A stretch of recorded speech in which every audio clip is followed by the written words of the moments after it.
Una vez más, la Universidad Autónoma de Baja California y la Escuela de Enología y Gastronomía les dan la más cordial bienvenida al tercer día de actividades del cuarto coloquio del vino, cultura, ciencia y economía, que lleva por tema principal la sustentabilidad de la industria vitivinícola dentro del marco del 23º concurso internacional Ensenada Tierra del Vino. En esta ocasión les presentamos el panel Potencialización de subproductos de la uva. Nos acompaña la doctora Andrea Trejo Márquez, quien es doctora en Ciencia y Tecnología de Alimentos por la Universidad Autónoma de Barcelona, especialista en post-cosecha de productos vegetales, cuenta con el Premio Nacional en Ciencia y Tecnología en Alimentos de CONACYT Coca-Cola en el 2006 en la categoría en Ciencia y Tecnología de Alimentos, premio al mejor trabajo en Conferencia Internacional en Ciencia y Tecnología de Alimentos en el 2013 en La Habana, Cuba, premio al mejor trabajo en Encuentro Latinoamericano y del Caribe del Chocolate y Cacao en el 2013, brinda asesoría y servicios a empresas nacionales y extranjeras exportadoras de hortaliza y productores de frutos, miembro de la Sociedad Iberoamericana de Tecnología en Postcosecha. Bienvenida, doctora.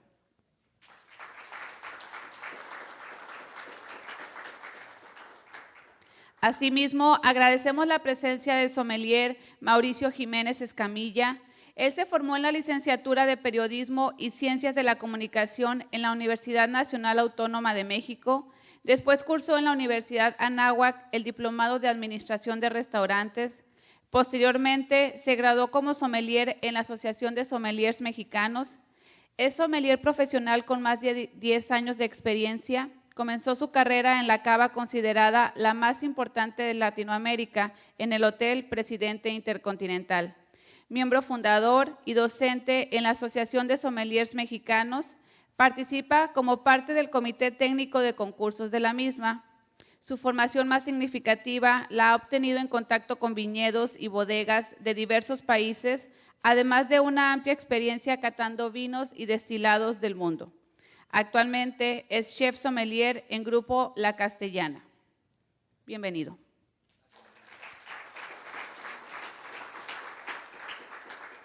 Igualmente, damos la bienvenida al maestro en Mercadotecnia, Felizardo Palacios Pérez, moderador de este panel. Él es licenciado en Turismo por la Facultad de Turismo de la Universidad Autónoma de Baja California. Cuenta con una maestría en Mercadotecnia por la Universidad Autónoma de Aguascalientes.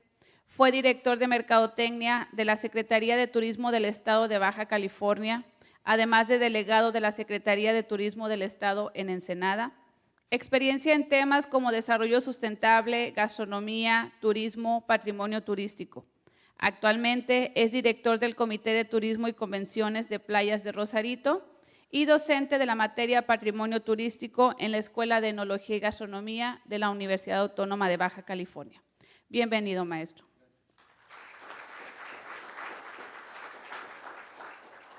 Cedo la palabra al moderador de este panel, el maestro Felizardo Palacios, para que nos explique la dinámica del mismo. Gracias, buenos días. Buenos días a todos, bienvenidos. Antes que nada, doctora Trejo, bienvenida a Baja California, bienvenida a Ensenada, gracias por acompañarnos. Sommelier Mauricio, ¿cómo estás? Gusto saludarte, bienvenido a Ensenada, bienvenido a Baja California. Para hacer este conocimiento de la dinámica que hemos seleccionado, será Mauricio, el sommelier Mauricio, quien hará su primera presentación. Estamos estimando un tiempo de máximo 20 minutos. Posteriormente será la doctora Trejo, quien haga su exposición.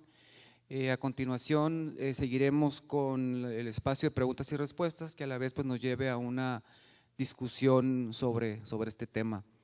Y pues agradecemos a todos su asistencia, a aquellos que son papás, pues felicidades, qué bueno que vinieron. Cuando se me pidió el apoyo para participar en este panel, dije, oh, qué interesante, ¿verdad? El potencial que se tiene con los subproductos de la uva. Y pues en una región que tenemos aquí nosotros netamente enológica, que nos hace sentir muy orgullosos de la producción que se da del vino, pues cómo poco a poco nos vamos familiarizando con esta cultura, ¿no? Primero decir, bueno, el consumir el vino con moderación, pues tiene que ver con cuestiones de la salud, ¿no? y lo que conlleva, ¿no? La parte cultural, el decir, bueno, pues en esta región se produce un alto porcentaje de vino, el cual pues genera una cadena de valor que beneficia no solo a los productores, a los trabajadores, a las diferentes empresas que se contrata paralelamente, ¿no? Y ahora que tocamos este tema me llevó a la verdad a leer y decir, caray, pues como dice el filósofo, yo solo sé que no sé nada, ¿no? O entre más sé, menos sé, ¿no? Pero qué bueno que nos acompañan porque la verdad nos van a enriquecer con este tema y yo como le digo a mis alumnos, creo que vamos a tener una oportunidad de visualizar o un potencial, ¿no? Un potencial que creo que también se puede dar aquí en Ensenada o lo que es aquí en la región del vino, con esto de los subproductos de la uva y todo lo que se puede hacer, ¿no? Con la piel, con la semilla, con los tallos, etcétera, ¿no? Y bueno, pues ya con este preámbulo, con este pequeño introducción al tema, me voy a permitir entonces pedirle, doctora, que bajemos. Doctor, vamos a pasar acá abajo nosotros para que ellos hagan su presentación.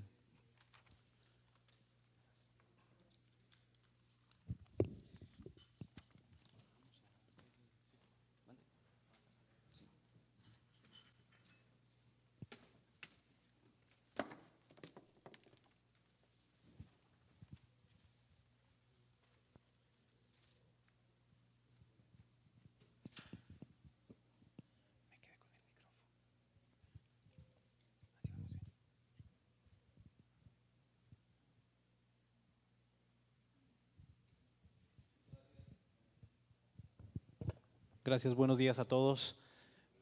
Buenos días, muchísimo gusto de estar aquí y agradeciendo de antemano este foro para poder comenzar un poco acerca de esta plática. Creo que un tema aquí muy importante dentro de todo este marco, que es la sustentabilidad.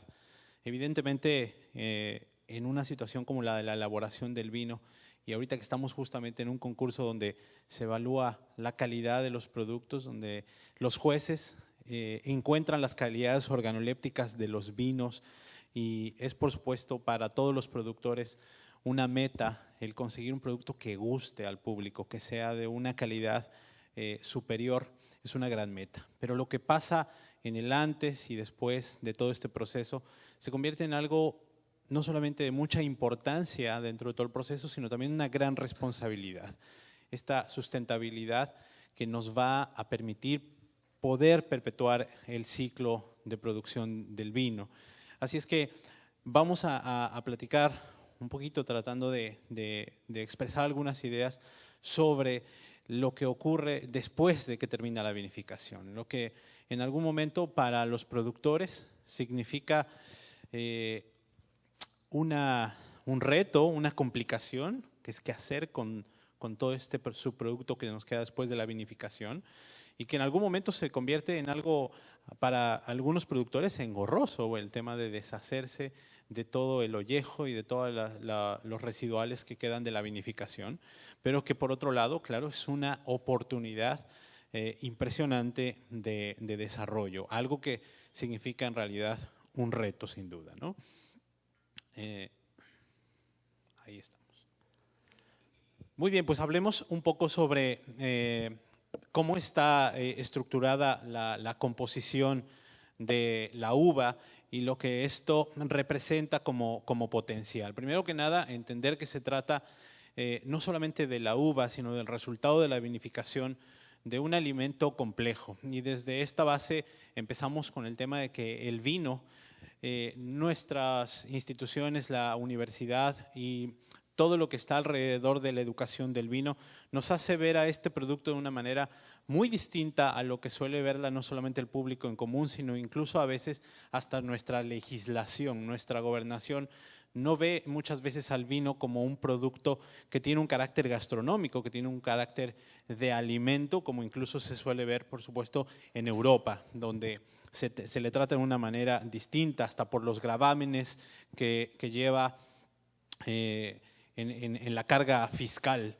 Pero hablamos entonces de un producto que tiene una gran cantidad de compuestos, una complejidad impresionante y que bueno, se habla de mucho más de 1000 compuestos distintos químicamente y eso también nos habla entonces del potencial que va a tener para el desarrollo el producto. Eso sí, ya si consideramos además la gran diversidad de variedades de uva que existen, hablamos de miles de variedades de uva clasificadas y que cada una de ellas significa también una diferencia dentro de su consistencia. Muy rápido, pues a algún tema que aquí, por supuesto, va muy dirigido a nuestra comunidad universitaria que recapitula un poco sobre la composición que tiene este grano de uva y cómo lo podemos ver su potencial, empezando por lo que le germina, que es esta semilla, donde se encuentra un gran potencial de materia rica, de materia orgánica. Aquí en las semillas vamos a encontrar elementos y por supuesto en la piel, ¿no? En esta piel tendremos la mayoría de los elementos de flavonoides que tienen también una importancia muy trascendente, lo cual vamos a reconocer entonces como semillas y como los orujos o las pieles, que son el exocarpo sobre todo, ya también llamados comúnmente como ollejos. Y la parte de la pulpa, que es donde se contiene todo el jugo, pues es el que nos va a dar finalmente el producto, el líquido del vino. Allí estamos solamente empezando a crear un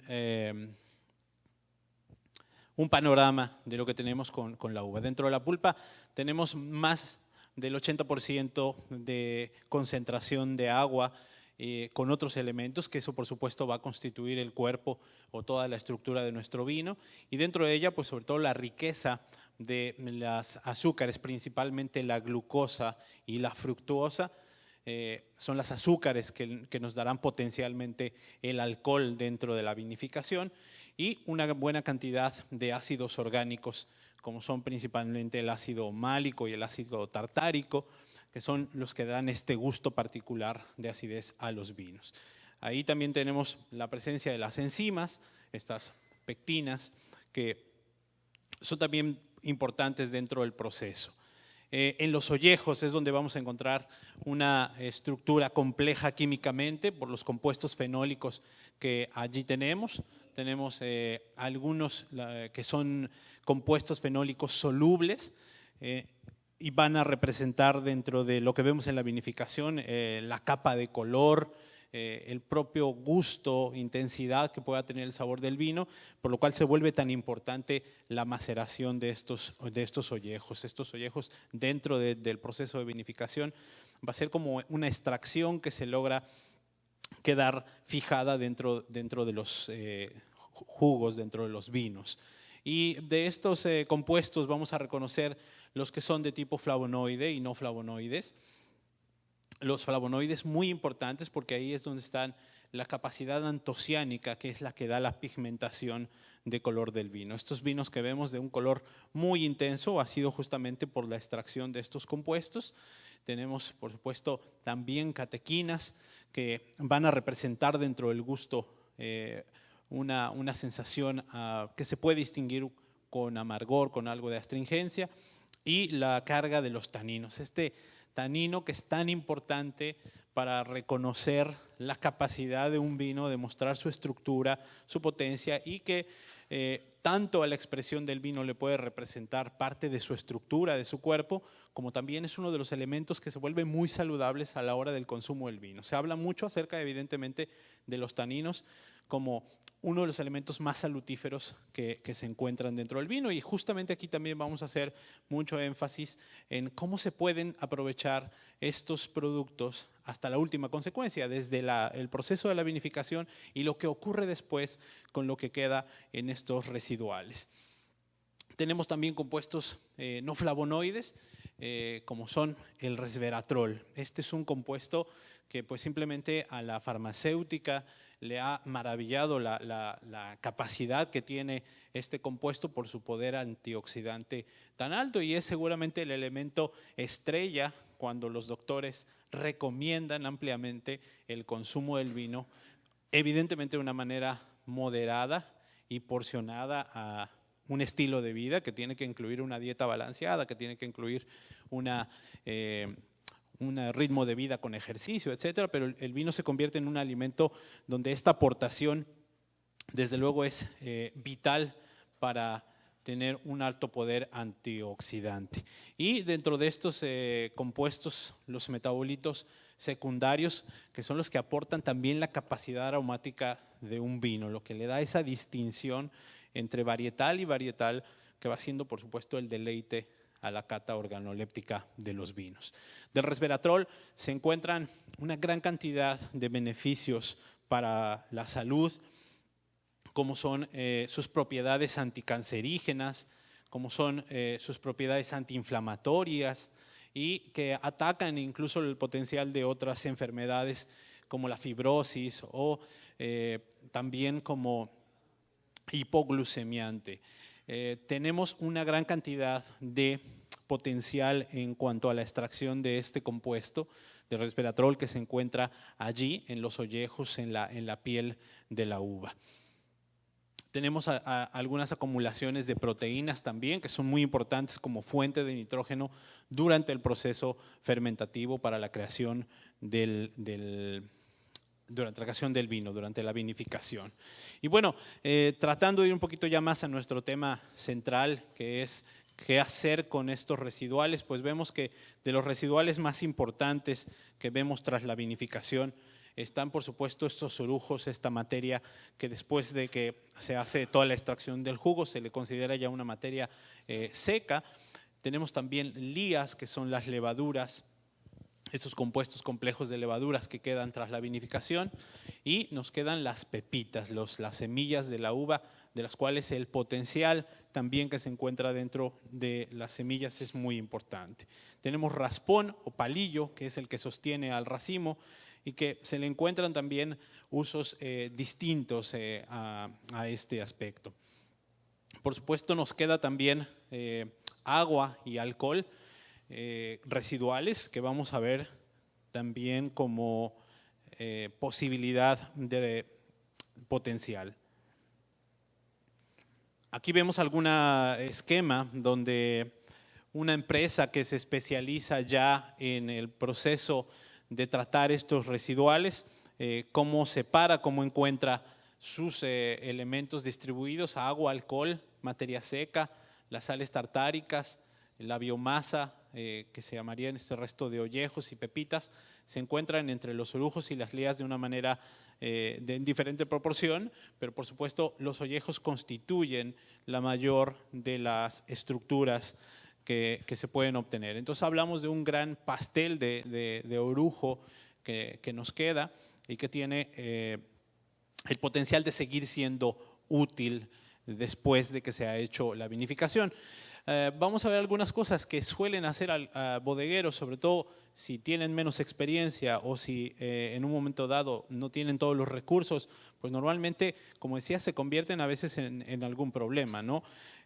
Si bien en su primera función puede ser una composta ecológica, que es regresarla al campo para que vuelva a dar nutrientes y para que vuelva a integrarse dentro del ciclo del proceso de la viticultura, pues también se utiliza muy comúnmente como forraje o se puede vender como un producto que sirve de alimentación para el ganado, ¿no? Para la crianza de animales, y en algunos casos hasta pues se utiliza simplemente como paisajismo. Si bien podría estar ahí el producto estancado sin ningún uso, algunas veces pues algunas bodegas hasta hacen construcciones o simplemente logran esparcirla dentro de sus campos y se convierte hasta como en una gravilla. Ayer que estábamos viendo una bodega visitando, veíamos toda esta masa de orujos y semillas ya secas de vinificaciones anteriores y que decían, mira qué bonita esta gravilla. No es gravilla, son semillas de la uva que están dispersas dentro de la bodega. Pero eso es como una manera tratar de salir del paso de esto que a veces dicen algunos bodegueros, se me acumula ahí por un año y no sé qué hacer con ella, no sé cómo retornarla dentro del ciclo. Vamos a ver entonces qué potencial tiene, qué hacen también los países que ya tienen una más experiencia, este ollejo tan rico en zonas como Galicia, donde la uva albariño, una uva estandarte y que es tan aromática, pues sirve para producir uno de las bebidas alcohólicas secundarias más importantes, que es el orujo, los orujos gallegos, que rescatan toda esta capacidad aromática que aún le queda a la piel de la uva después de haber hecho la vinificación, después de haber hecho estos maravillosos vinos blancos de Albariño, de las Rías Baixas, pues también se pueden hacer en la destilación de aguardientes. Algo que tampoco ya, por supuesto, no es nuevo aquí en el Valle, dado que las bodegas han buscado hacer estos productos como orujos, grapas, en el sistema de destilación, de todavía sacarle, obtenerle más a estos orujos. También el potencial importantísimo que tiene el aceite que contienen las pepitas de la uva, un aceite muy rico por la fineza que contiene, por las grandes propiedades salutíferas que tiene, y no solamente que se utilizan para beneficios de la salud directamente, sino incluso también de la belleza. Se utilizan muchísimo en la cosmética. De esto la doctora Trejo nos hablará un poco más sobre sus investigaciones al respecto. Se ha encontrado desde luego que estos ollejos, todos estos antocianos, son materia colorante que también la industria está contemplando para sustituir algunos colorantes que se vuelven muy caros y que en este caso se estarían obteniendo de productos residuales. También la industria contempla el uso de biocombustibles, de utilizar toda esta pasta como una energía alternativa, y España es uno de los pioneros también en este tema, desarrollando combustión de los restos de los ollejos. En la farmacéutica, el rescate de todos estos elementos químicos que estábamos hablando, sales tartáricas y antioxidantes, se convierte también en un potencial muy importante para la farmacéutica. Pues de lo que podríamos hablar entonces del potencial que tenemos en México muy alto. Hemos estado justamente en este coloquio, en esta reunión, hablando acerca de la controversia, la dificultad de centrar un censo fidedigno de cuántas hectáreas tiene México plantadas para la viticultura, para la vinificación.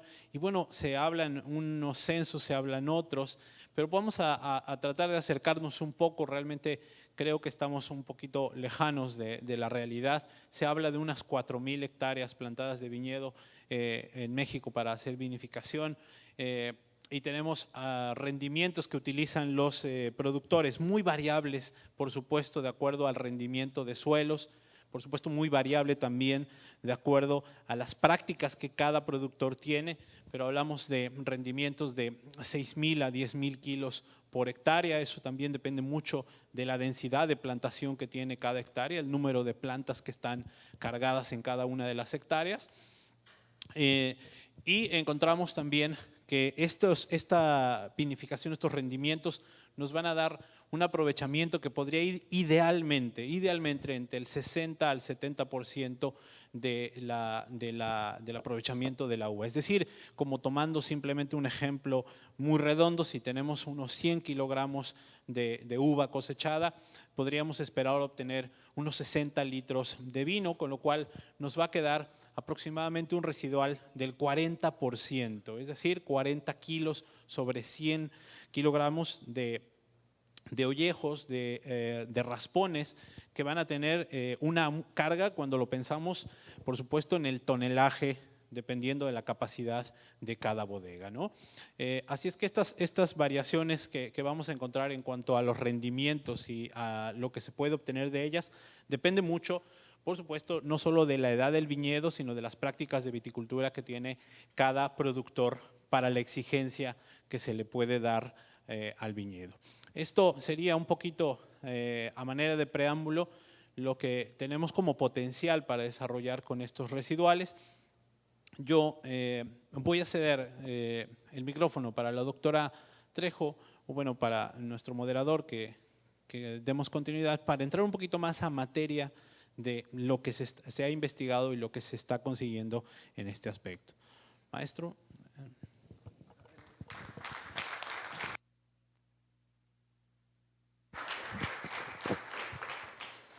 Bueno, siguiendo con la parte de aprovechamiento integral y los usos potenciales que puede tener la uva, vamos a seguir un poquito con el tema, que ayer ya iniciamos con el taller que se dio de aprovechamiento integral y que básicamente algo muy importante, porque se habla mucho de hay que aprovechar todos los subproductos y demás de la uva, se habla mucho de que tienen un gran potencial, pero siempre para poder saber qué potencial tiene hay que tomar ciertos criterios para seleccionar los residuos. Ahorita ya Mauricio nos habló de que cada una de las partes por separado de la uva tienen un gran potencial por los componentes químicos y por su aporte nutritivo. Sin embargo, para poder nosotros seleccionar y decir que realmente un residuo de la industria agroalimentaria es adecuado, pues tenemos que ver varias cosas. Es decir, tenemos que ver que el residuo esté disponible localmente y en cantidades necesarias. Porque para nosotros nos puede parecer que una hojita es muy importante, sin embargo, es realmente, se produce de la manera necesaria para poder tener nosotros un metabolito o un compuesto que nosotros queremos recuperar de ahí. Entonces eso es muy importante que nosotros veamos. También que no tenga otras aplicaciones o usos que compitan con el proceso que nosotros vamos a utilizar. Es decir, si nosotros queremos extraer aceite de la semilla y hay otras oleaginosas que tienen un mayor rendimiento, a lo mejor tienen el mismo valor y demás, pues a lo mejor no vale la pena, ¿no? Bueno, eso lo estoy comentando, pero en este caso sí vale la pena. Otro de los criterios es que no se requiera pretratamientos o que si se necesita algún pretratamiento previo a la extracción, sea sencillo y económico. No se vale decir, tengo muchísimos residuos, pero necesito hacer muchas cosas para conservarlos para después poder industrializar o aprovechar alguna parte de ello. Perdón. También que la disponibilidad del residuo permita planificar el proceso, es decir, que siempre esté disponible, que no sea de temporada o que si es de temporada lo podamos tener. Que sea estable en las condiciones ambientes donde se genere, porque si nosotros tenemos que almacenar ese residuo y va a aumentar muchísimo el costo para su aprovechamiento. Con esto nosotros, ayer les presentaba un mapa tecnológico sobre el aprovechamiento de la uva y ahora les muestro un mapa donde vienen los componentes de la uva, en donde vemos que la uva en general, tanto el raspón como la baya, es rica en una serie de componentes químicos, por ejemplo, ya se hablaron ahorita de los polifenoles, carbohidratos, en la parte del ollejo tenemos también antocianos, taninos minerales, en la pulpa todo lo que son la parte que se aprovecha, que son azúcares, pectinas, polifenoles, ácidos orgánicos, en la pepita todo lo que es el aceite, pero también es rico en compuestos fenólicos, proteínas, minerales y carbohidratos. Esto lo hace ser muy rico para poder ser aprovechado cada una de las partes de manera individual. A partir de esto vemos que la uva, al ser procesada, vamos a tener que, cuando nosotros la trituramos, tenemos ya un residuo, que son los tallos. Después del prensado tenemos una pasta que también puede ser aprovechada. Después, en la fermentación del vino tenemos otra parte que puede ser aprovechada, en la clarificación y durante el agua de lavado también se van compuestos que pueden ser utilizados o recuperados. Posteriormente vemos, para que ustedes se den una idea, si tenemos 100 kilos de uva, el 50% van a ser pieles, el 25 semillas y el 25 tallos de los residuos que se generan. Es decir, podemos tener una gran cantidad de residuos generados a partir de la uva. Y aquí vemos cómo entre los orujos, las lías y el raspón podemos llegar a tener hasta un 20% de los subproductos a partir del proceso de vinificación. Y aquí les muestro cómo unos diagramas que se han utilizado y que de hecho ya se han industrializado, los orujos sin fermentar se juntan con los orujos fermentados, se hace un lavado y un prensado secado y logramos separar las pepitas que pueden ser utilizadas para la extracción del aceite que comentábamos ayer, que es alto en omega 3 y omega 6, y los ollejos, que tiene un gran potencial para poder ser utilizado para compuestos bioactivos. El producto después del lavado de los orujos son las piquetas, y esas piquetas pueden ser destiladas, que es también otra línea para obtención de otros productos. Y a su vez estas piquetas, si las concentramos y les hacemos un tratamiento, podemos obtener un colorante natural que puede tener un gran potencial para la industria alimentaria, ¿sí?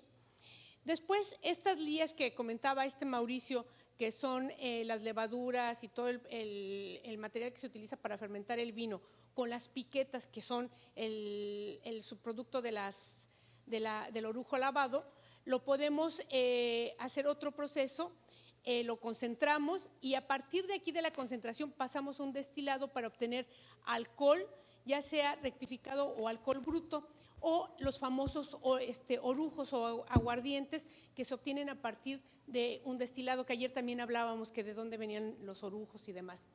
Y también este concentrado, una vez que se elimina toda la parte del alcohol, la parte que queda, que son las vinazas, se pueden evaporar, y aquí podemos encontrar otro subproducto muy importante, que es el ácido tartárico, que es un aditivo alimentario y que también puede ser utilizado en la industria farmacéutica, en la misma industria del vino, que se utiliza para ajustar el pH y demás.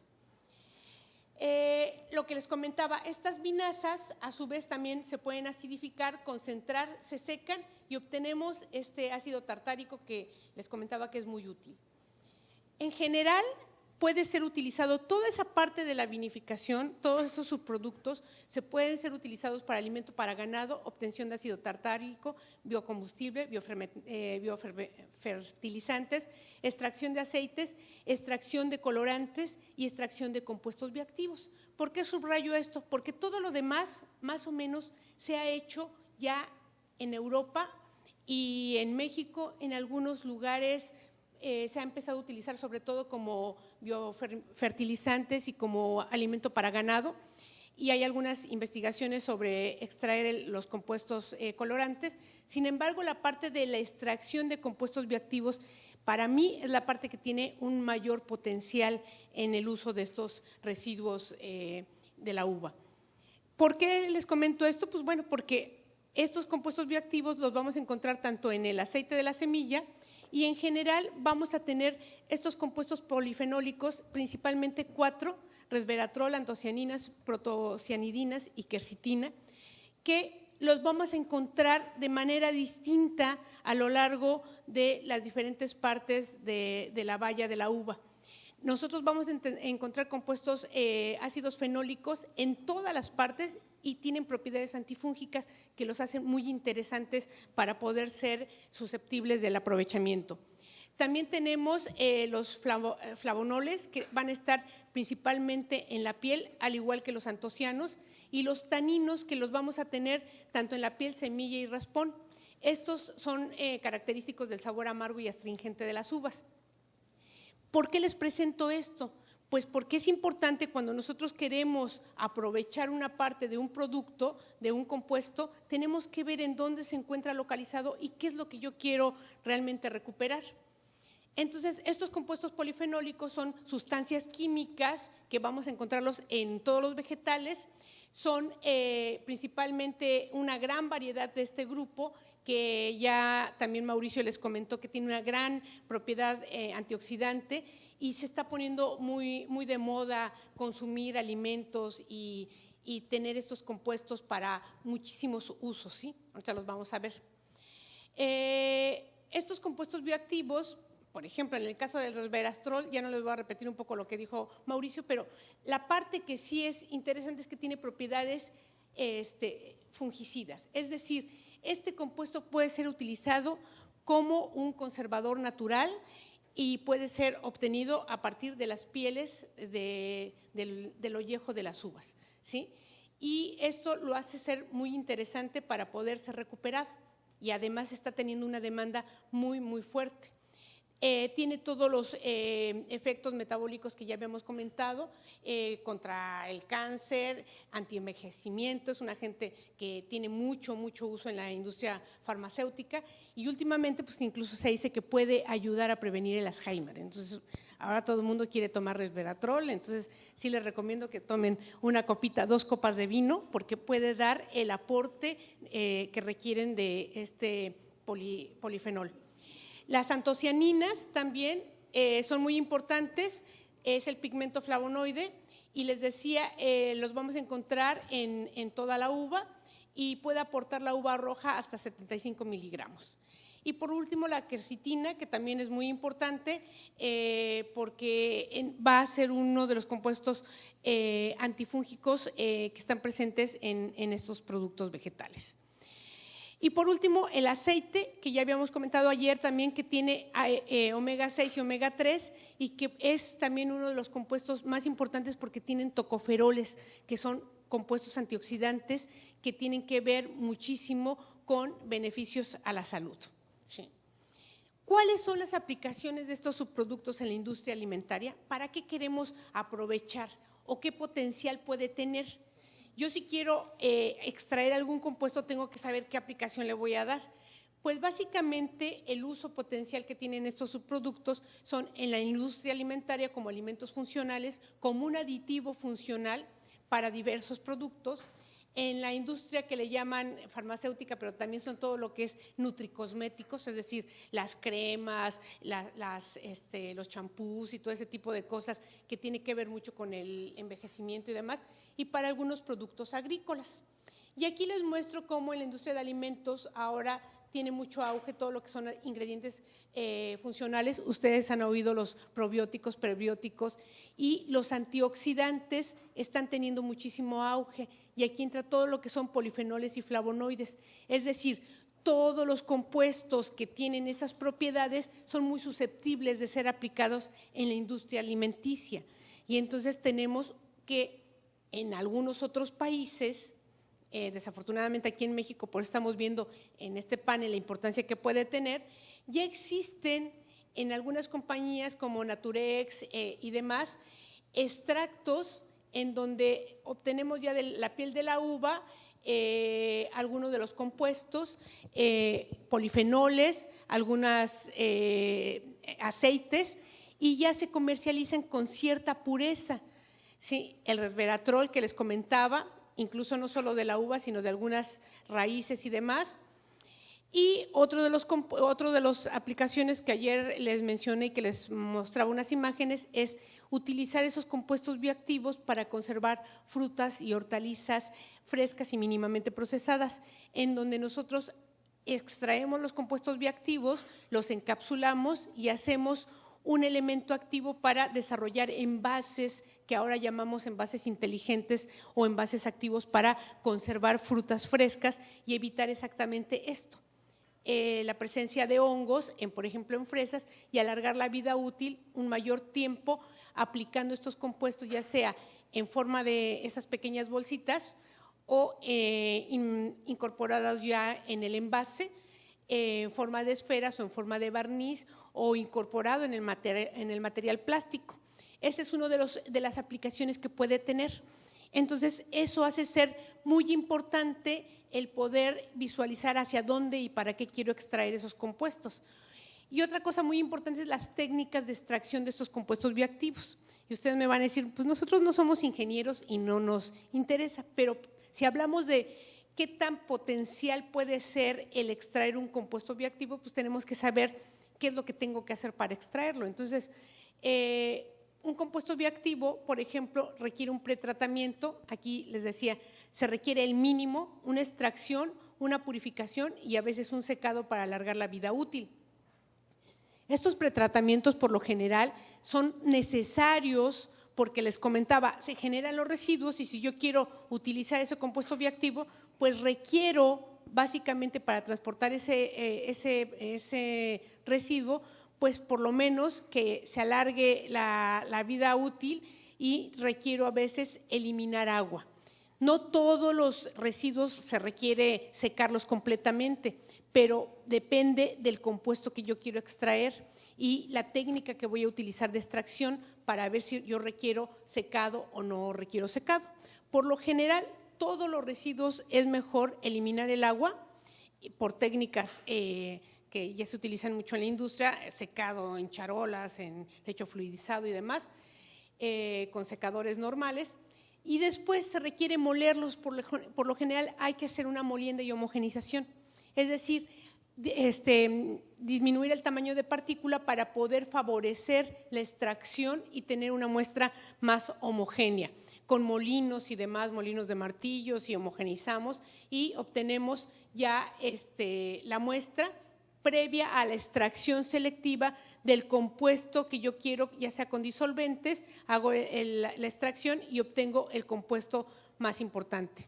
Ayer también les comentaba un poco de los métodos de extracción con las tecnologías que se utilizan, que son fluidos supercríticos, ultrasonido, extracción asistida por microondas, etcétera.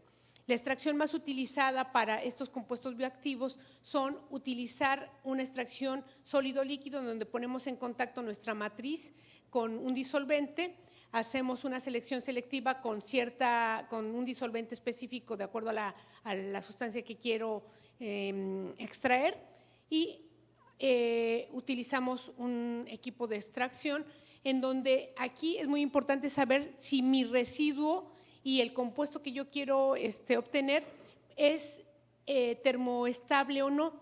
Esta técnica se utiliza mucho cuando las sustancias no son termolábiles y esta puede ser utilizada para la extracción de aceite. Ayer les mostrábamos unos aceites y el chef les hizo unos platillos muy ricos y ese aceite puede ser utilizado con esa extracción se puede realizar de esta manera, ¿sí? Sin embargo, para compuestos bioactivos, como el caso de los polifenoles que estamos hablando, de los tocoferoles y demás, requerimos nosotros hacer una extracción más específica. Es una extracción supercrítica en donde utilizamos un gas, un CO2, se hace una extracción específica y de acuerdo a las condiciones de presión y temperatura que se aplican en el equipo, voy a obtener un aceite rico en omega 3, en omega 6 o un compuesto polifenólico específico o un tocoferol ya casi purificado. Es una técnica en donde les decía que el equipo es costoso, sin embargo, es muy adecuado para sustancias termolábiles. Al igual que la extracción asistida por ultrasonido que les comentaba, son ondas sonoras que provocan el rompimiento de los tejidos y liberan los compuestos que yo quiero utilizar. Y también aquí aumentan los rendimientos y tenemos que son muy útiles para compuestos termolábiles. Esta técnica se considera muy interesante para obtener, por ejemplo, aceites esenciales o nutracéuticos. En el caso de la extracción asistida por microondas también es muy específica, se utilizan microondas, hagan de cuenta como los de su casa, pero muy grandes, y también hacemos extracciones específicas, es decir, metemos, calentamos, hay un rompimiento y obtenemos el compuesto que nosotros queremos. Todas esas tecnologías se le llaman tecnologías emergentes, es decir, son tecnologías nuevas para este tipo de compuestos que son de alto valor y que pueden tener un potencial económico muy alto, pero que tenemos que tener mucho cuidado de no dañarlos en el momento que estamos extrayendo. Sin embargo, como les comentaba, por ejemplo, en las tecnologías nuevas de ultrasonido y fluido supercrítico, son muy buenos y, por ejemplo, en fluido supercrítico ya no requiero purificar mi muestra, ya la obtengo y ya casi tengo mi aceite y con muy buenas características e incluso a veces no necesito ni refinar. En otros casos, sí requiero pasar todavía por una tecnología que es ultrafiltración o ósmosis inversa para tener ya más purificado el compuesto que yo requiero extraer. Y posteriormente un secado. Este secado pues se liofiliza o se puede secar en general con secadores de charolas o por aspersión para nosotros reducir el riesgo de degradación del compuesto bioactivo. Es decir, nosotros tenemos que obtener ese compuesto en las mejores condiciones. Y ustedes van a decir, oye, pues eso está bien difícil, mejor ya nos quedamos con el vino y tiramos lo demás a la basura. Sin embargo, tiene un gran potencial económico. Les comentaba, las empresas que están comercializando, un botecito de resveratrol es carísimo, ustedes no se imaginan. O un kilo de los compuestos del extracto, con compuestos fenólicos, pueden ser sumamente caros y realmente tienen un gran potencial este tipo de aprovechamiento de estos subproductos. Y aquí les menciono un ejemplo de una empresa que incluso ya comercializa algunos de los compuestos, en donde ellos, por ejemplo, dicen, perdón, ya le moví. No. Ahí está. Espérame. No, yo ya le muevo. En donde tenemos aquí 2 toneladas de pulpa que se generan de uva. Nosotros lo que hacemos es, se secan, esta humedad de la pulpa tiene 50%, lo secamos, llegamos a la mitad de la pulpa, a 1 tonelada más o menos aproximadamente. Después nosotros pasamos a un molino, que les decía que se muele, y nosotros lo que hacemos es, hacemos la extracción de la pulpa ya seca, lo aplicamos por fluido supercrítico y vamos a obtener todos los subproductos. Por un lado, el aceite, que contiene un alto contenido de polifenoles, tocoferol y demás, obtenemos 9 kilos de aceite de estas 2 toneladas de pulpa y 150, 160 kilos de fibra, que también puede ser utilizada como subproducto. Esta, a su vez, también lo secamos y podemos obtener 9 kilos de compuestos bioactivos, es decir, de compuestos con un alto contenido de polifenoles, y después podemos secar. Esta es un ejemplo de cómo podemos aprovechar y obtener todos los subproductos por fluidos supercríticos, que son, les decía, tecnologías nuevas. Sin embargo, obviamente las conclusiones, ¿cuáles son? Pues tenemos una zona productora de uvas, una zona que produce vinos. En España muchos de los subproductos están ya comercializados, algunos tienen un alto potencial. Sin embargo, tenemos que seleccionar de manera adecuada el residuo de mayor interés tecnológico y que nosotros sepamos que tiene un nicho de oportunidades, que tenga un mercado potencial también para ser utilizado. Después tenemos que ver la aplicación de tecnologías emergentes para la obtención de compuestos, ya sea compuestos bioactivos u otro tipo de compuestos, y conocer qué tipo de tecnología vamos a aplicar, porque si nosotros queremos aprovechar y aplicamos una tecnología que dañe a estos compuestos, pues no vale la pena.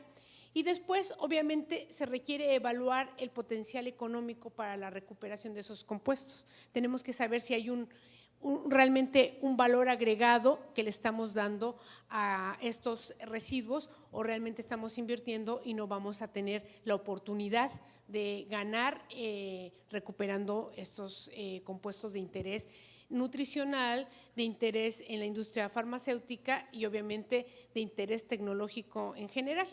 Pero bueno, esto es un panorama más o menos general de lo que se podría hacer y de la importancia que tiene el aprovechar estos residuos que normalmente se consideran como basura y que a veces nos generan más problemas al medio ambiente y que muchas veces no sabemos qué hacer con ellos. Entonces, más o menos era para que se den un poco idea del panorama que tiene este tema y de la potencialidad que puede tener y generar en zonas como Baja California.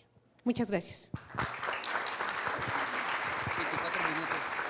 ¿Quieres que nos quedemos aquí parados o quieres que vayamos para allá?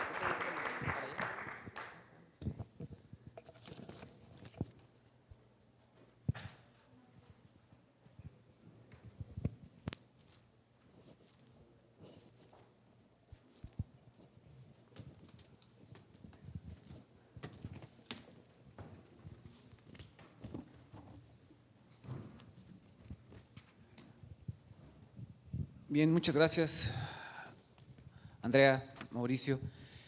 Vamos a continuación a ceder el uso de la voz a los asistentes. Seguramente la exposición de ellos pues, nos dio mucho material para investigar, para discutir, para preguntar, y pues ahora sí que estamos a su disposición para que los exponentes, los panelistas, pues atiendan sus dudas o sus comentarios. Creo que hay mucho potencial, como bien lo dicen, y seguramente entre ustedes, productores, estudiosos, microempresarios, tienen sus dudas o sus inquietudes. Por ahí están nuestros compañeros con el micrófono, si son tan amables de levantar la mano para que se atiendan. Acá enfrente, compañera, por favor.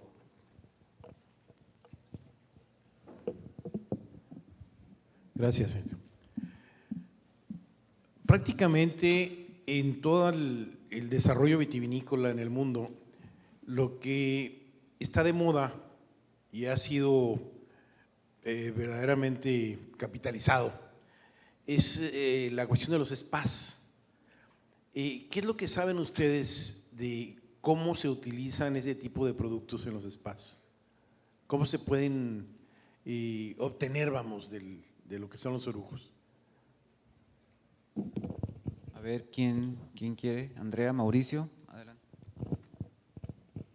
Bueno, lo que en realidad tengo conocimiento es que los spas en general están dependiendo de ya una empresa, una compañía que esté realmente enfocada a este tema, con lo cual yo creo que este coloquio está también abriendo la oportunidad y la visión para las generaciones que vienen aquí enseguida, de gente universitaria, de gente joven que puede fincar la idea de desarrollar una empresa que se dedique exclusivamente a este tipo de tratamientos, dado que se han desarrollado compañías en México que procesan todos estos beneficios que se obtienen de la uva, pero pues sí, sin duda es algo que muy difícilmente pueden hacer también los mismos productores, ¿no? Es como dice el dicho, zapatero a tus zapatos, porque el que está haciendo vino se dedica a hacer el vino y se preocupa por eso, pero obtener estos productos secundarios, y que decía la doctora Trejo, sí es un proceso de ingeniería, de complejidad, aunque muchas veces también se pueden utilizar de una manera muy sencilla, es decir, el obtener estos elementos. Creo que el mejor ejemplo que puedo yo tener de la mano de esto es el que yo veo a mi esposa por las noches tomar una uvita y colocársela directamente sobre el cutis para obtener los beneficios directos del resveratrol o de los elementos que contiene la piel de la uva. Entonces, tanto los spas lo utilizan de una manera sencilla, con procesos muy análogos, como también obtienen ya productos procesados de una manera mucho más enfocada. No sé si estaría como respondiendo la inquietud. Muchas gracias, Mauricio. Adelante, acá enfrente, por favor. ¿Alguien ocupa el micrófono? Perdón, allá atrás. El de mi extremo derecho. Buenos días. Mi pregunta es, ¿cuál es el potencial nutricional de las uvas que no tienen semillas? Porque se vende a veces en el mercado, dice, uvas sin semillas. ¿Cuál es el potencial nutricional? Bueno, normalmente las uvas con o sin semillas tienen el mismo valor. O sea, lo único que son híbridos que se obtienen para algunas variedades y demás, y realmente nosotros de la uva nunca nos comemos la semilla. Entonces, realmente, por eso decíamos que tiene un gran potencial económico el utilizar esa semilla, porque tanto para la industria como incluso si nosotros lo consumimos, tiramos la semilla, nosotros nunca la consumimos. Entonces, todos los híbridos que se han hecho de las frutas sin semillas es para facilitar el consumo, básicamente. Pero es un mito, todo tienen la misma, más o menos, varía un poquito entre variedad, la composición química, el aporte, pero es muy parecida. Muy bien, muchas gracias. Continuamos. Camilo, acá enfrente, por favor.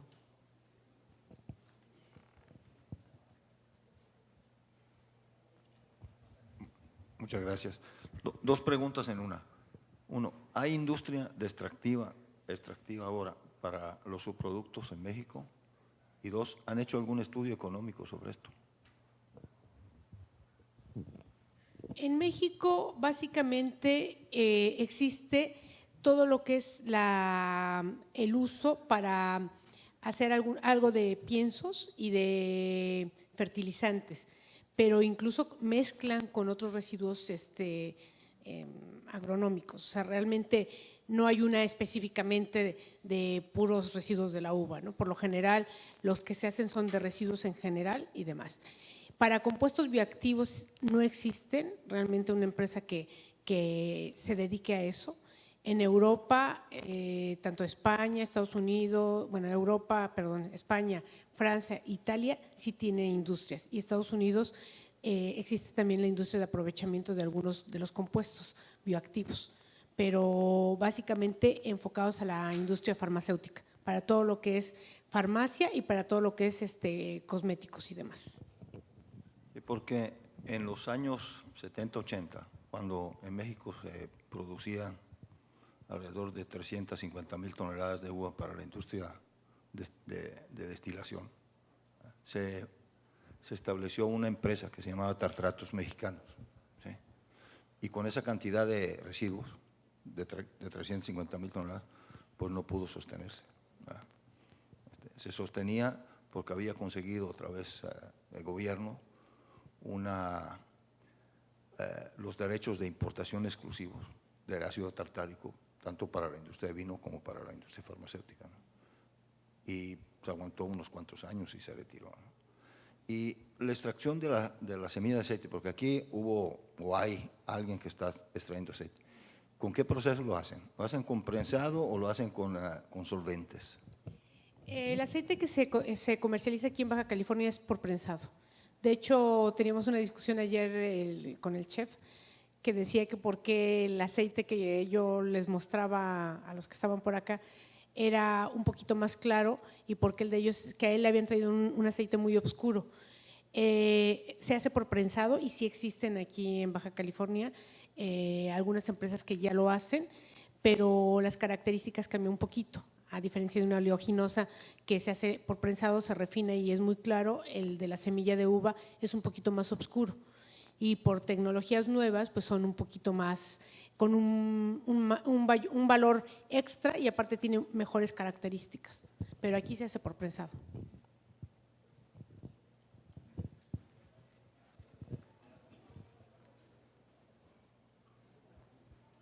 ¿Tiene alguna idea de cuánto habría que invertir como para empezar con algo chico, digamos, o como el ejemplo que puso que están trabajando? ¿O qué tan cara es la tecnología? O para ver qué tan factible pudiera ser.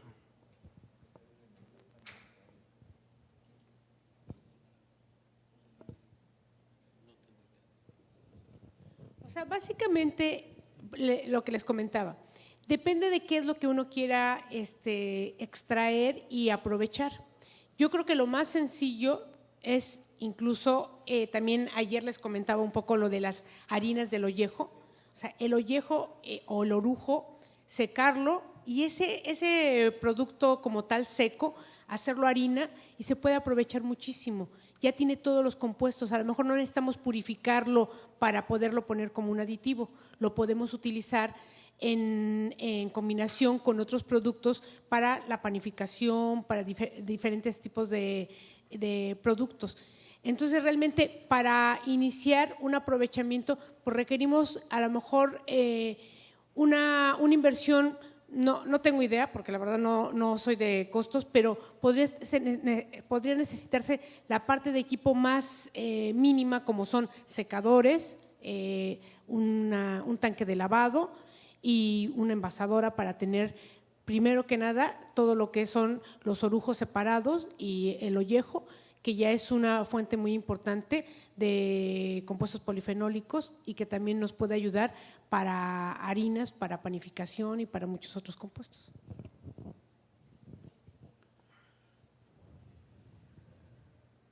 Continuamos. Allá, aquí. Adelante, por favor. No, está bien, adelante. Oye, los compuestos que están en la semilla ¿qué tanto se pueden degradar cuando haces mermeladas? Porque aquí hay una industria artesanal muy fuerte y se ofrece como que si lo utilizas tiene muchos beneficios, pero ¿qué tanto se degrada los compuestos una vez que pasan por esa concentración? Las semillas, les comentaba que todos los compuestos de la semilla del aceite no son termosensibles. Entonces, después de un proceso pueden ser utilizados y no pasa nada. Si no son a altas temperaturas y demás, pueden ser utilizados todavía.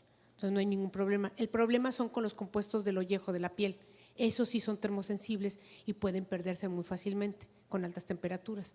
Pero los de la semilla, es decir, el aceite, los ácidos grasos omega 3, omega 6 y demás, pueden soportar la temperatura de un proceso de mermelada, ya que si los recuperan después o un escaldado, los puede uno recuperar y aparte están protegidos porque la semilla, si ustedes la ven, es una epidermis muy fuerte y después nosotros cuando la abrimos, por eso se requiere moler para que se liberen todos los demás compuestos. Entonces no hay mucho problema con eso. Allá atrás alguien tenía una duda, al lado izquierdo. Hasta allá, hasta el pin.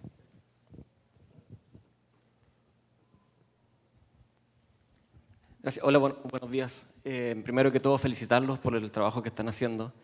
Y mi pregunta va orientada específicamente a qué experiencia tienen respecto a al compuesto antifúngico, a la quercetina, viendo desde el punto de vista, si ustedes han podido ver la relación que existe aquí en México, ¿ya?, entre las diferentes radiaciones que están con todo este tema del cambio climático, que están afectando al planeta, ya las diferentes radiaciones, ya sea la UVA, la UVB o la UVC,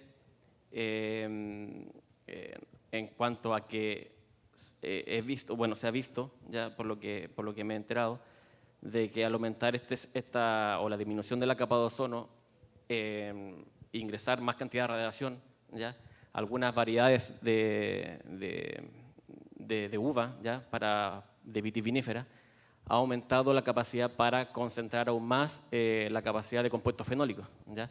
Y por ende aumentaría también la concentración de estos compuestos en la uva. Entonces, no sé si han podido ver si existe alguna relación, ya sea aquí en Baja California o en distintas zonas de México. Gracias.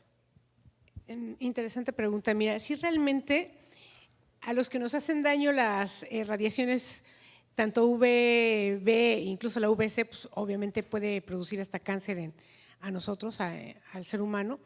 A diferencia de eso, en los productos vegetales, pues, en efecto, tiene ese efecto que tú dices.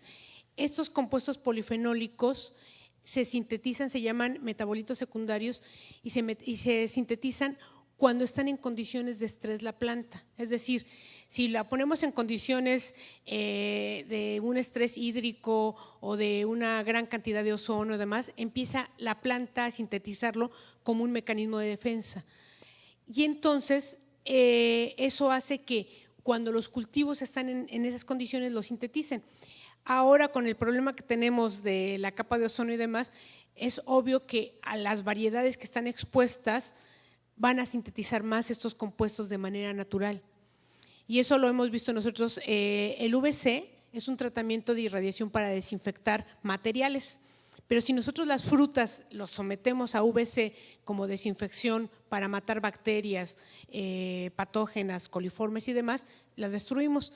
Pero ¿qué pasa en el fruto? Pues el fruto se elevan los contenidos de polifenoles. Si los medimos, lo exponemos a UVC y los medimos otra vez, aumenta.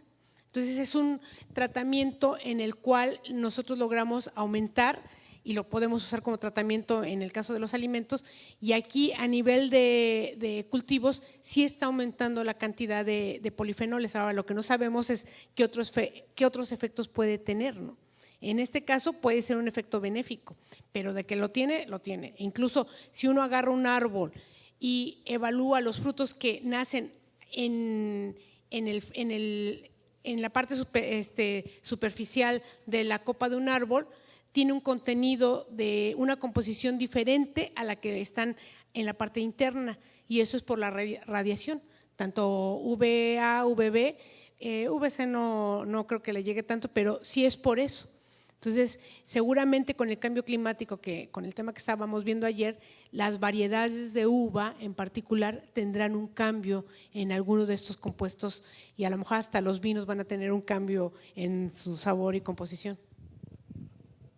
Sí, completamente de acuerdo también en eso, y ahí el estudio sin duda tendrá que ser mucho más específico, porque estamos hablando de dos necesidades diferentes, que sería la necesidad que tiene el viticultor y el enólogo de producir un vino en justo equilibrio, donde su madurez de azúcares y su madurez fenólica vienen en curvas distintas, y tiene que encontrar ese punto de equilibrio. Por supuesto que el cambio climático ha generado nuevos retos para encontrar ese punto de equilibrio, donde el producto resultante va a tener la cantidad justa, a veces no excesiva, de madurez en cuanto a los diferentes elementos, dado que estas curvas, pues se sabe, van de distinta manera, mientras que las azúcares van en aumento con el periodo de maduración. Los ácidos orgánicos vienen decreciendo, y el resultado también que decía la doctora de cómo este cambio climático, si bien enriquece mucho también esta cantidad de compuestos, por otro lado habría que ver la necesidad que tiene el viticultor más bien de premiar su producto, que es realmente el principal final, que es el vino. Lo que queda después de este residual será sin duda como una consecuencia de la maduración que ha tenido, o de en qué momento se ha hecho la colecta de la uva.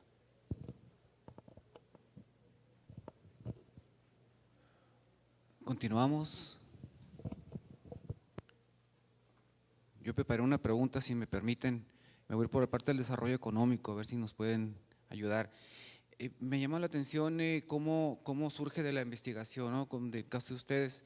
Sin embargo, me gustaría saber si el gobierno, llámese una Zagarpa, por ejemplo, ¿no?, o hablando de una Secretaría de Fomento Agropecuario, que es en el caso del Estado, o organismos no gubernamentales como una cámara de restaurantes, no sé, o a lo mejor un sistema producto vid, en el caso nuestro, tienen o han sido de alguna manera gestores o promotores de que pues estas tecnologías se desarrollen, o que lleguemos a los ciudadanos que estamos allá afuera adquiriendo productos pensando en nuestra salud, que se den estos, que esto sea realidad.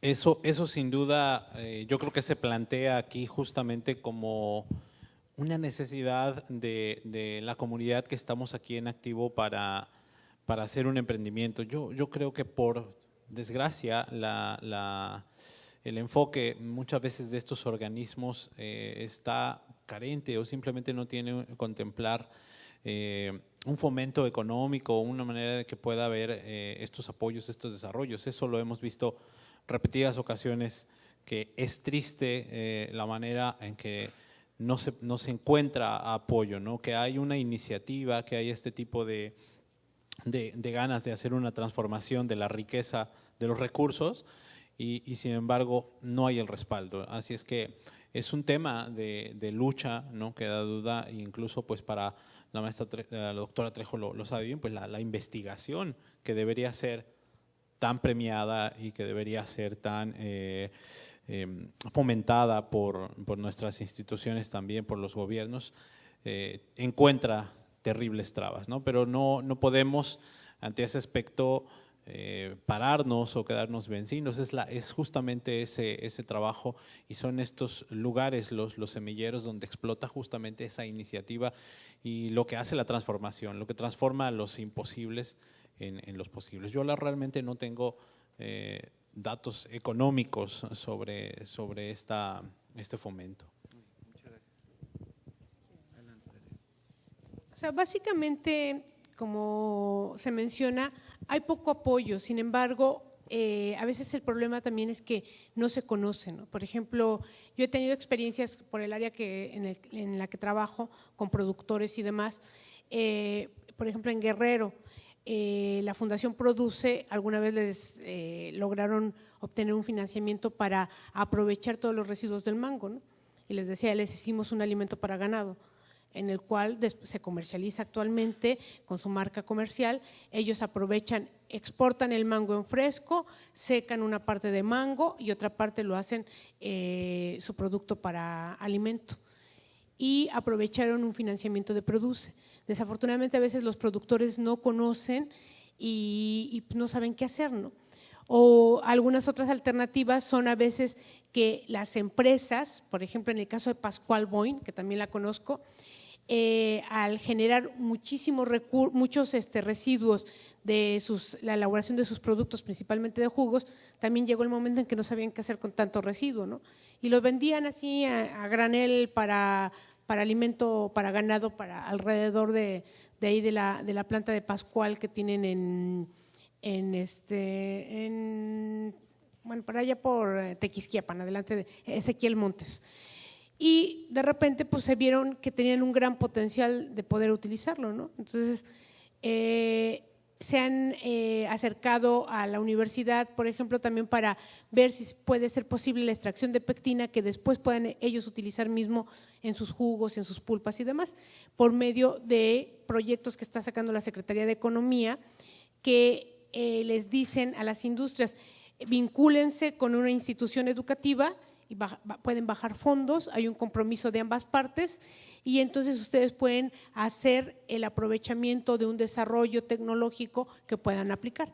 Entonces a veces el problema es que hay desconocimiento, eso no quiere decir también que no haya el compromiso del gobierno, sí falta muchos programas de apoyo para poder hacer un desarrollo integral y un poco lo que mencionaba el maestro, ¿no? Para hacer tecnologías pues más limpias, el poder desarrollar una tecnología propia en el país, pero existen unos pocos canales que a veces no son aprovechados del todo. Muchas gracias. Continuamos con el espacio de preguntas, respuestas. Adelante, por favor. Yo tengo una pregunta respecto a lo que ya mencionó Camilo al principio, que tiene que ver con la cantidad de una masa crítica de su producto para hacer esto económicamente sostenible. ¿Dónde ven más una limitación? ¿En lo costoso de la tecnología actual para procesar sobre todo productos como el resveratrol que son tan poco concentrados, o en la cantidad de su producto que se producen por ahí en Baja California que no son lo suficientemente grandes como para justificar una inversión? ¿Cuáles de los dos caminos se va a allanar más pronto, digamos? ¿Lo caro de la tecnología o la producción de una masa crítica de su producto?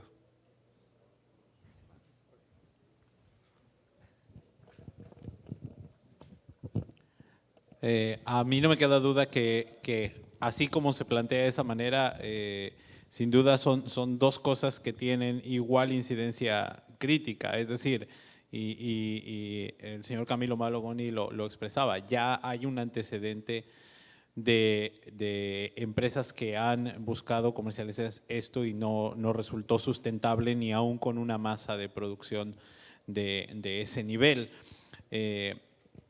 No pensaría que fuera tanto como la inversión de tecnología, porque pues sin duda llegamos a ver bodegas que hacen inversiones importantes dentro de sus procesos para obtener productos de alto nivel, de alta calidad, a veces en tandas de producción muy pequeñas, porque llegan a ser empresas que no están buscando realmente hacer un lucrativo de este proceso, sino de obtener beneficios de la vinificación o de los productos. Entonces, creo que sin duda para mí lo que pensaría es el apremiante es que aún no hay tampoco ese nivel de producción que pudiera sostener a una empresa a lo mejor dentro de toda esta estructura como ya ha ocurrido anteriormente. Sin embargo, el tratamiento del tema me parece necesario por la cuestión de la proyección, del crecimiento también que se espera y que se fomenta a futuro sobre toda la industria. Sí, yo creo que, por ejemplo, en países como España, les decía, hay una gran cantidad de productos que se desarrollan a partir de los subproductos, pero obviamente España produce una gran cantidad de vinos, al igual que Argentina. Entonces, realmente aquí en México son ambas cosas, la tecnología y la materia prima, para poder utilizarlos. Pero básicamente el problema es que la producción del vino en México es muy baja. Y a pesar de que Baja California es una zona productora de vino, aún así no existiría todavía el mercado para poder comercializar estos subproductos, porque realmente la producción del producto principal, que es el vino, pues es realmente baja, el consumo es baja, la demanda es baja, y realmente tendríamos que tener una gran producción del producto principal para poder después aprovechar los subproductos. Por ejemplo, en la industria de los jugos, por ejemplo, hay una gran cantidad de subproductos y tampoco se puede realizar porque a nivel tecnológico no estamos a veces desarrollados para poderlo hacer. Ahora, en este caso, pues tenemos ese problema, más aparte que no hay una gran producción de vino para poder tener una gran producción de subproductos y demás. Muchas gracias. Tenemos un estimado de 5 minutos para cerrar esta presentación. Si alguien tuviera algún otro comentario, es bienvenido. ¿Alguna pregunta? Todavía tenemos tiempo, ¿eh? Adelante, por favor. Hola, buenos días. Probablemente en México todavía no tenemos la capacidad para cumplir con los estándares de la producción de cosmética o farmacéutica. Sin embargo, ya hay muchas experiencias de utilización de reincorporar los residuos de la industria del vino al campo. Y yo creo que por ahí, en este momento, sí podemos hacer gran utilización de los recursos. Por ejemplo, ya los desechos de los ollejos y de los palillos, aplicarlos directamente sobre el suelo ya genera alguna resistencia de la planta a problemas fitopatológicos, como mencionaba usted, debido a los compuestos que tienen fungicidas de la propia vid. Entonces, me gustaría saber su opinión. Tal vez en este momento podremos enfocarnos más a la utilización de los recursos en nuestros campos. Sí, en efecto, realmente les decía, el tema da para mucho, hay mucho desarrollo tecnológico, sin embargo, es obvio y es buena la observación, hay que empezar con lo más sencillo. Es decir, si hay subproductos hay que aprovecharlos en el momento y en el lugar necesario. Nosotros podemos utilizarlo, simplemente tener mucho cuidado en el secado para no poder estar teniendo un problema y utilizarlo propiamente para fertilizar la tierra y ya tendremos un gran beneficio con eso, ¿no? O sea, ya iniciando con eso, con ese primer paso, podemos avanzar para poder utilizar después a lo mejor otros compuestos que puedan ser extraídos, pero ya de entrada ese primer paso es muy, muy importante, sobre todo para todo lo que tiene que ver ahora con los cultivos orgánicos y demás, tiene ahí un gran potencial. Por eso comentaban con que qué tanta inversión se requeriría, pues a lo mejor nada más secar el ollejo, mantenerlo y utilizarlo para todo lo que son los cultivos orgánicos y ahí le da un plus.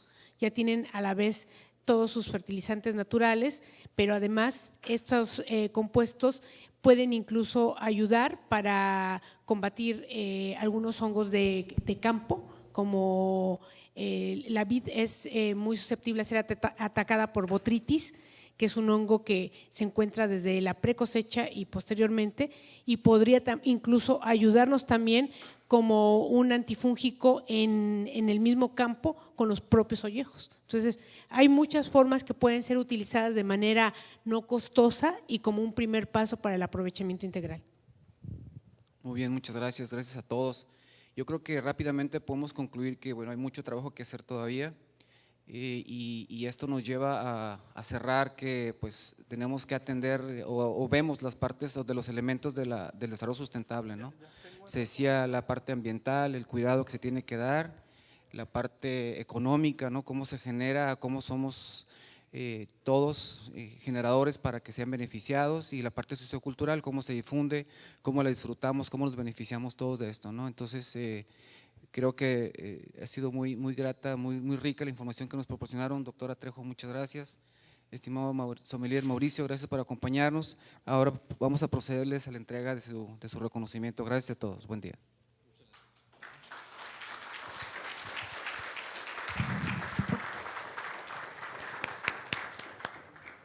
Agradecemos la participación de nuestros distinguidos invitados y a continuación solicitamos la presencia de la maestra Norma Angélica Bailón Cisneros, directora de la Escuela de Enología y Gastronomía, para hacer entrega de los reconocimientos.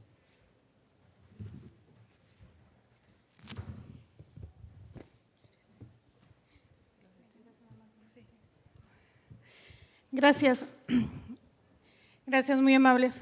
Si me lo permiten, antes de proceder a la entrega de las constancias, me gustaría aprovechar este espacio para felicitar a todos los padres que se encuentran en la sala y brindarles un aplauso, ya que los tenemos trabajando y están aquí presentes en este evento y les agradezco mucho.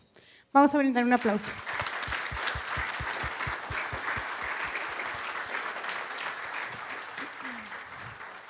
Que tengan un excelente día y un excelente recibimiento en su casa más tarde cuando lleguen.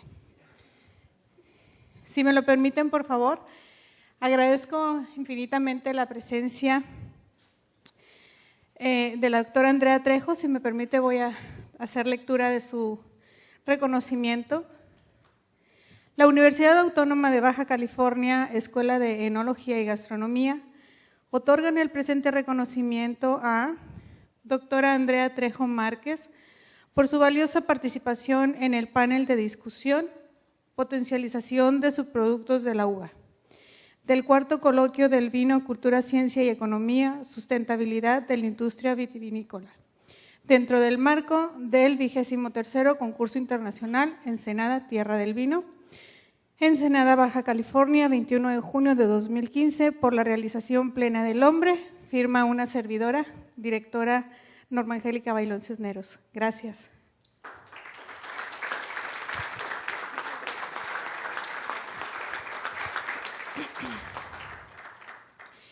De igual manera, hacemos entrega del reconocimiento de la constancia al sommelier Mauricio Jiménez Escamilla. Gracias.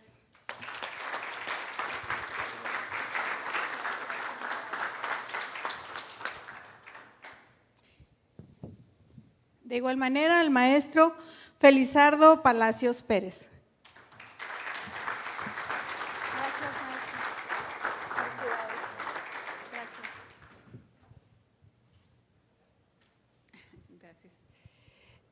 Pues agradecemos su asistencia y participación. Enseguida les van a tomar la foto, no sé si ya se las tomaron a todos juntos. Los esperamos en el panel de discusión que comenzará a las 11:30 horas, titulado Potencial Económico de la Zona Vitivinícola, Indicadores de su Medición.